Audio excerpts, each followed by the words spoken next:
Welcome to the Archive Network. I'm Aurelius, and with me, as always, Malik. We curate the Lineage archive. Today we open a new file. House of Plantagenet. Malik, you've had this one on your desk for a while.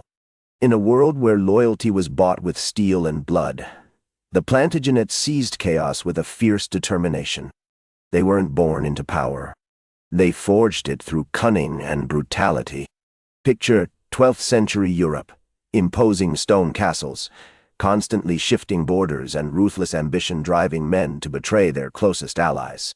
In Anjou they began their ascent, navigating a landscape rife with conflict and ripe with opportunity. It was a brutal game, but they understood the stakes better than most. But it wasn't just chaos they navigated. It was a landscape filled with human cost.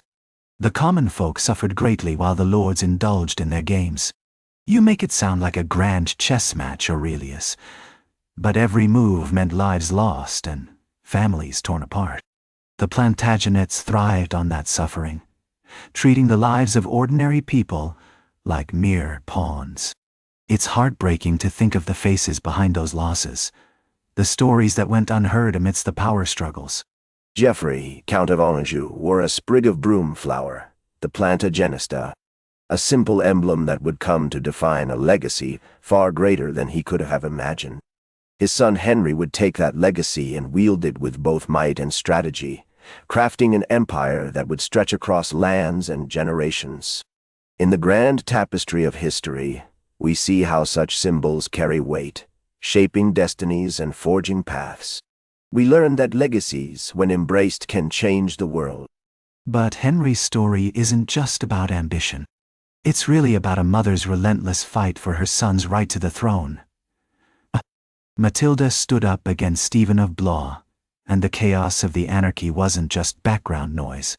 It became a brutal battleground filled with loyalty and betrayal. Families were torn apart, brother fought against brother, and in the end, it was the commoners who suffered the most. Their lives were forever changed by the struggle for power. Chaos reigned after King Henry I in 1135. The throne was in turmoil, with factions scrambling for power. Henry watched and learned from the sidelines, drawing on his mother's claims and his own inheritance. He quickly adapted to the brutal politics of the time.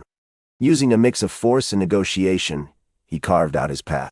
It's a stark reminder that in the Game of Thrones, survival often demands a willingness to bend the rules, or even break them. Yet, adaptability often masked a ruthless ambition that ran deep. You frame Henry's alliances as clever strategies, but let's not forget they were also born from a place of desperation and the instinct to survive.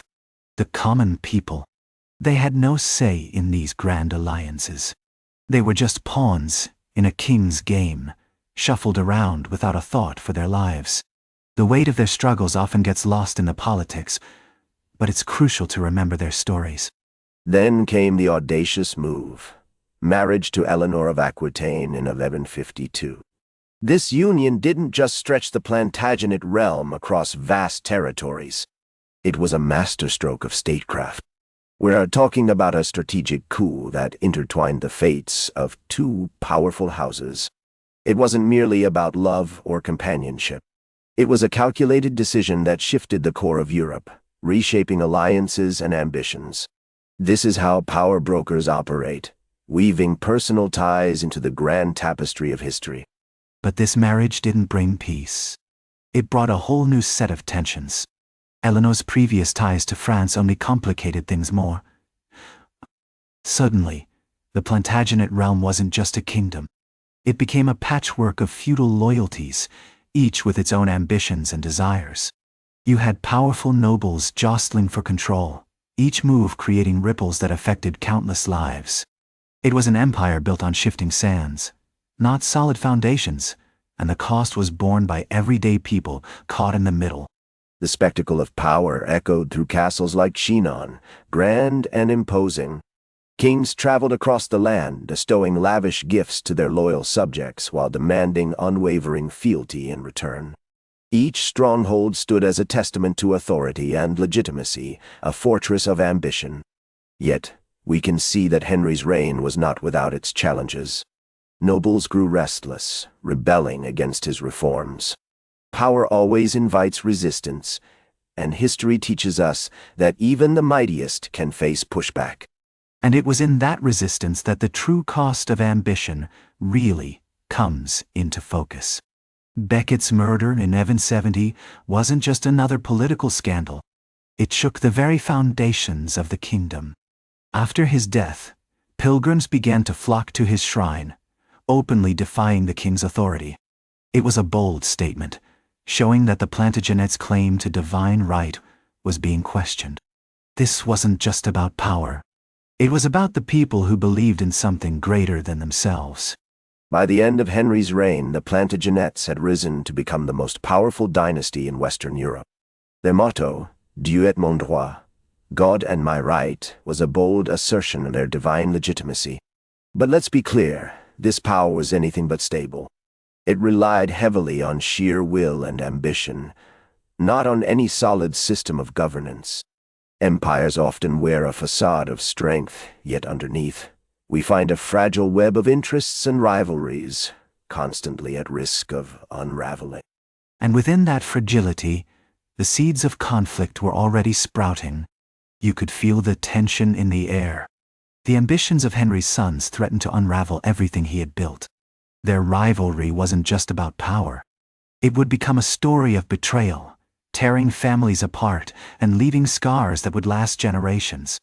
It's a tale that resonates deeply in the annals of history, reminding us that the human cost of ambition can be devastating. A dynasty is about to rise, but at what cost? The Plantagenets' path is littered with ambition and blood. They might claim unity, but rivalry will be their constant companion. We know all too well that the pursuit of power often sows the seeds of its own destruction. As they climb to greatness, they'll face betrayals from within and foes from without. History shows us that the higher they soar, the harder they might fall. This is the tragic dance of power. That's where we leave it for now. Part 1 of 5, House of Plantagenet, is far from done. If you're new here, we're Aurelius and Malik, curators of the Lineage Archive, part of the Archive Network. Part 2 drops soon.